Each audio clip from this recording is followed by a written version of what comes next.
Good morning, guys. Welcome to the shop and welcome to the very sad rear end of my E46. Sad for a number of reasons, but we're going to make it a little bit fresher today with these snazzy LED taillights. Now, you'd think that putting taillights on a car would be easy, but this is me, so we've got to make it as difficult as possible.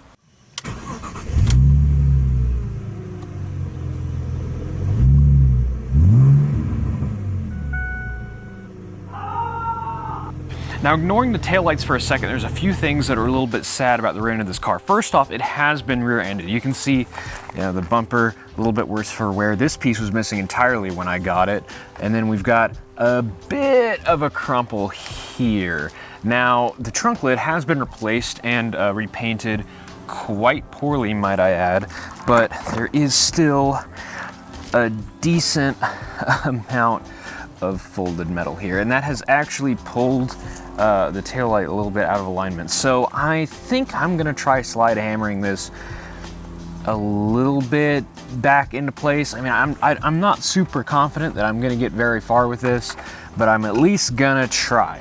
I don't have a stud welder, those are expensive, so I'll just kind of be using whatever I can find instead.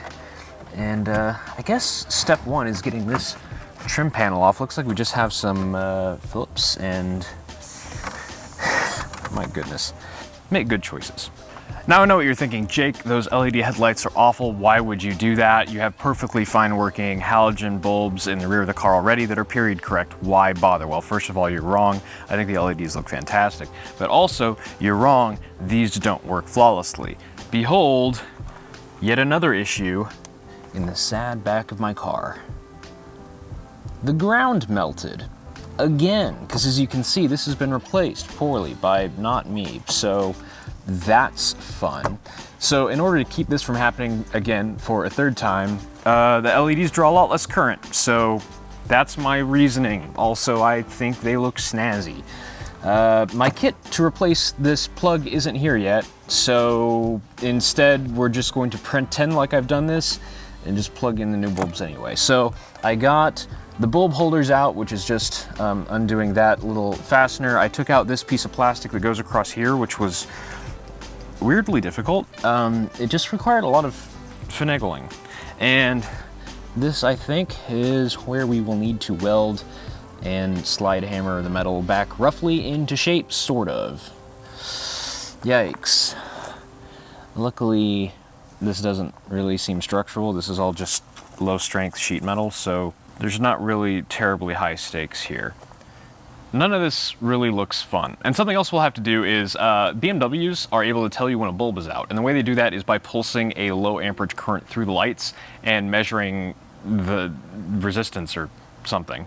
The net result there is with these brake lights, they're just gonna be flashing a little bit because that low amperage current is enough to turn on the LED. So we've got to disable that functionality in the car somehow. Fortunately, both for that and for my bank account, this video has a sponsor, Carly. What's Carly? Well, it's this girl I met at the bar last night. She was pretty impressed when I told her that I'm a local celebrity, but a lot less impressed when I told her what exactly it is I do. Also, it's this phone app. Carly is an OBD2 dongle, but unlike most OBD2 dongles, it has the ability to go much, much beyond just diagnostics. As well as giving you a health report of your car, it can do something called coding, which is a process of reprogramming a car to do neat things. Now, these are dealership-supported options that are usually only available if you go to a dealership and ask nicely with your wallet, but this lets you do it at home, or on the go, or in the drive-thru if you so desire for some reason. I'm going to be using Carly today to turn off the taillight checks on my E46 BMW, but on newer cars especially, the amount of things this can do is ridiculous. I recently used it on my buddy's 2020 Launch Edition Supra, or 2019 Launch Edition. I recently used it on my friend's Launch Edition Supra to change the interior noises from the standard BMW ones to Rolls-Royce noises, which are a lot less irritating and really elevates the whole experience.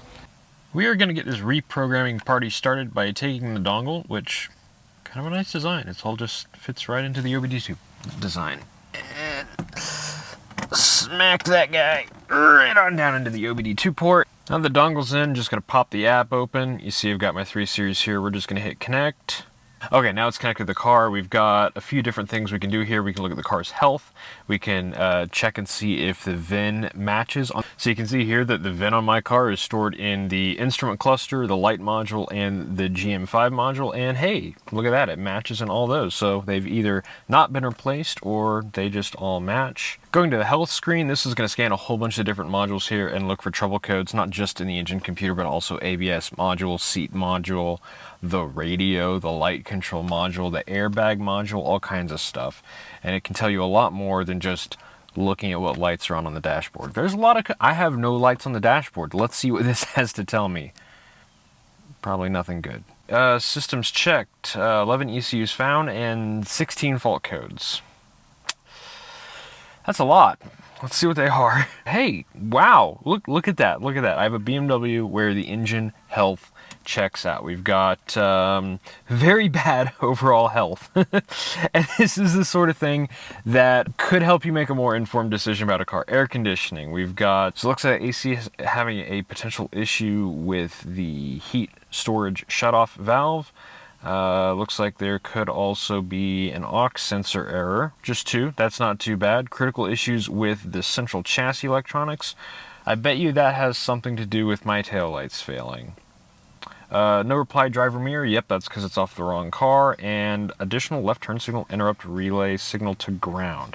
I bet that is also related to my taillights. So I'm going to clear those codes, and I hope that only the mirror one comes back.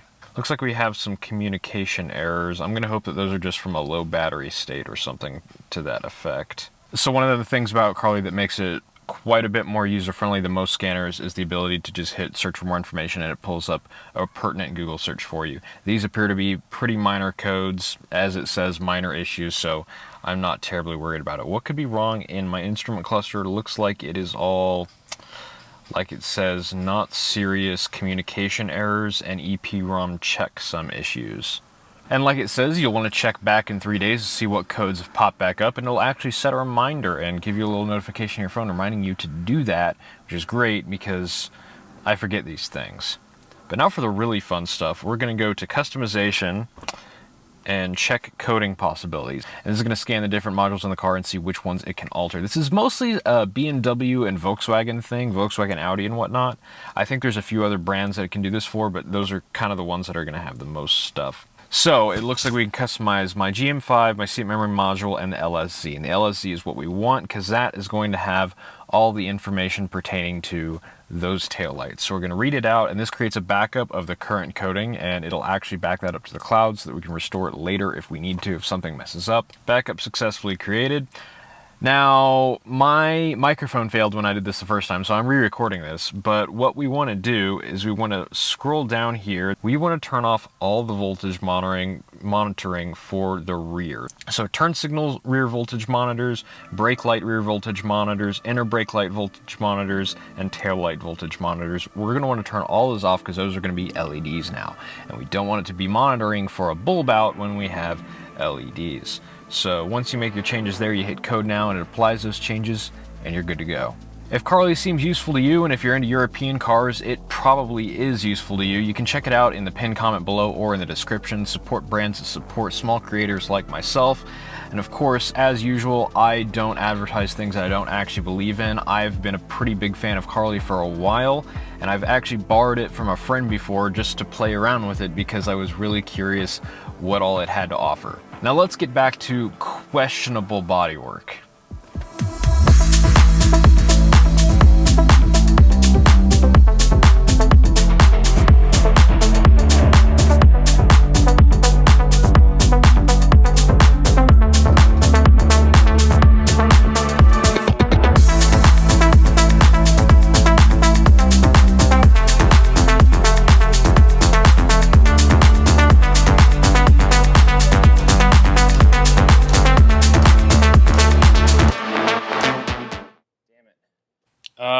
PDR techniques. I drilled a hole. I'm hitting it with a hammer. It is extremely slow going.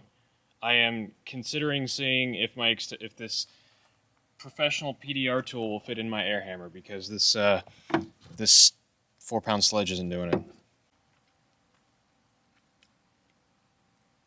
What?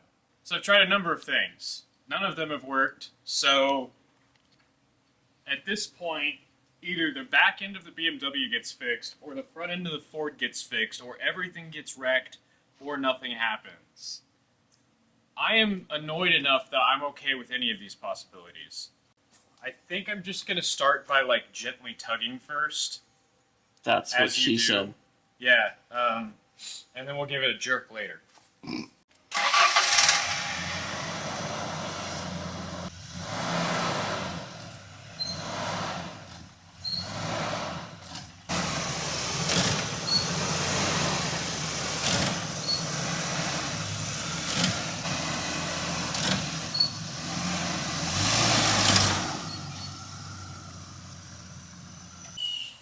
Well, we got the majority of the panel moved into place pretty much right where it's supposed to be. I mean, if nothing else, it's a heck of a lot better than it was. We did work harden and crack the metal, or maybe it's just hardened because I was welding to it earlier. So I'm going to weld that crack up real quick, and then hit it with the old angle grinder to kind of try and smoothen that out, and then hit it with some paint. Maybe. It does help if it's on.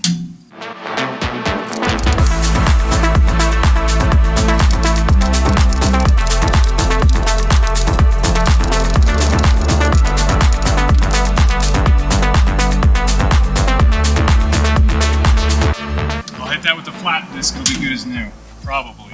Except what's really going to happen is it's all just going to fly off immediately as soon as I hit it. Because it's crap. Oh, good. This is on fire.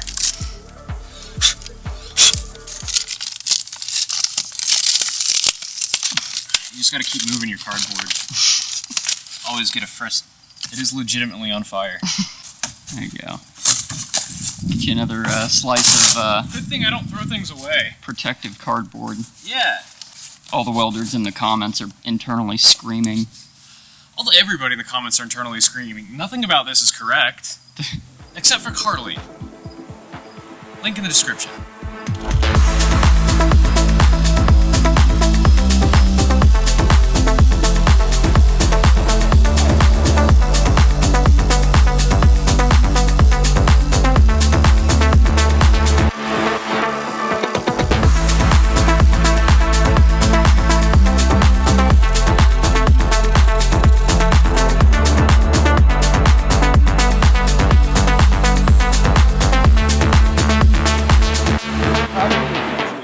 We don't want perfection to be the enemy of good enough. This isn't even good enough though, so using the Ford Ranger as a giant slide hammer, big success. Except, you want to make sure that what you're yanking on is structural, or you will open the car up like a tin can. Which we may have done, but it also gave us better access to the back of the damage, so really,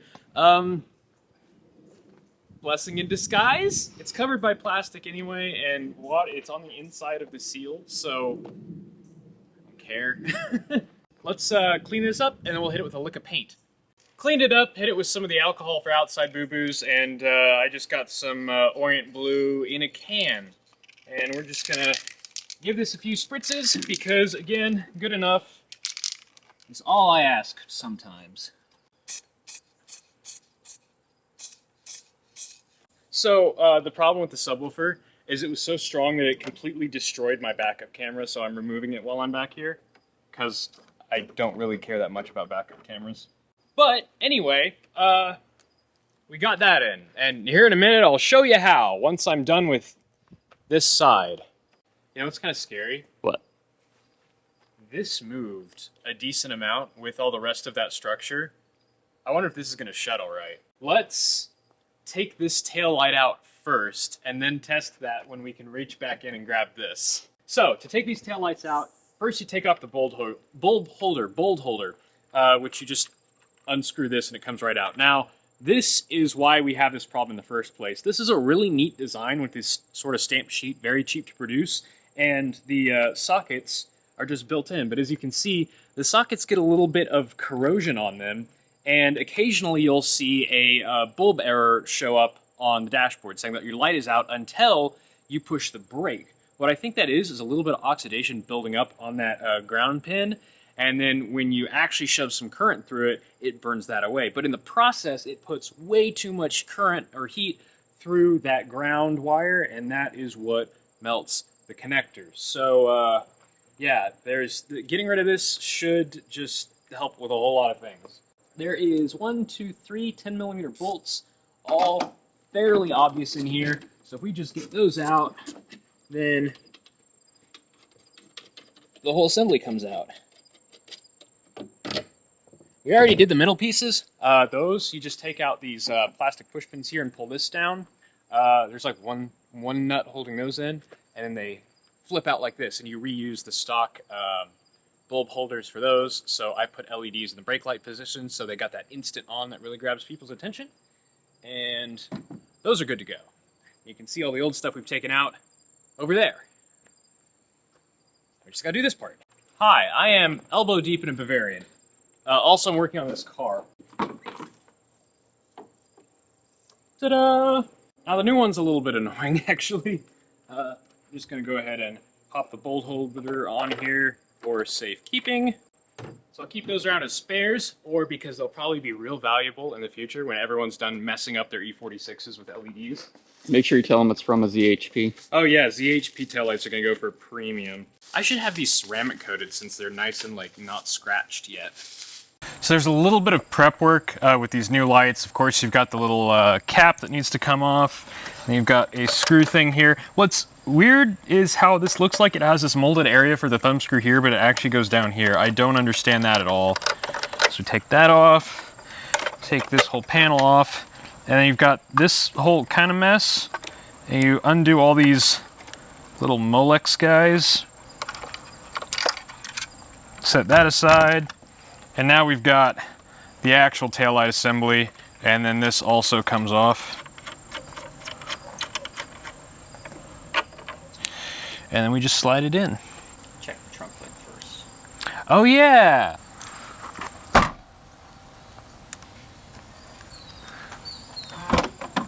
Right. I mean, it's still a pretty bad gap, but like, it's not as bad as it was. A body shop would have to do anything more than that. Trunk does sound a whole lot better when it closes now though, so that's awesome. So let's just feed all this stuff through. Oh, and you can see here, that's where this goes, this one, and then this has this plastic clamp thing that kind of like holds that in place. It's very interesting. You can tell by how interested I sound. What's weird is it comes with the plastic hold down part, but none of the other nuts. So you're gonna have to reuse your hardware, which is odd, but okay, I guess. Looking pretty good. So now this thing, there's this weird little like driver box floating around. I just take the sticky off that, and I'm gonna stick it here. Seems as good a place as any. And then that gives just enough wire for the plug to hang out this side, which seems like as good of a place as any. So now we just plug these plugs back in. They only go back in one spot, so that's all fairly straightforward. Hey, we have lights.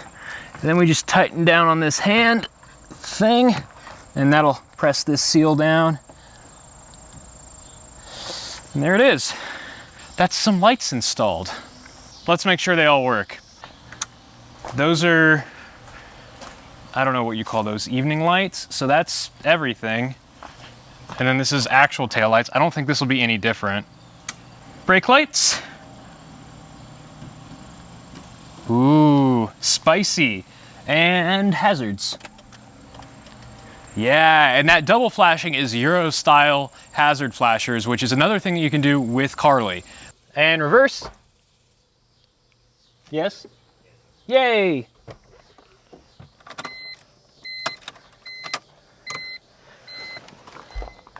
Okay.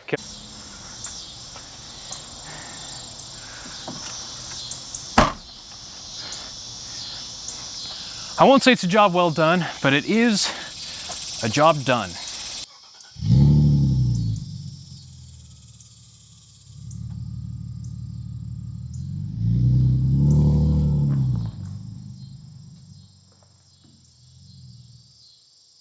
It's real nice to almost be done with the mechanical stuff and be able to pay attention to some of the more superfluous things like this, though I guess I did have a legitimate reason since, you know, my wiring harness was melting.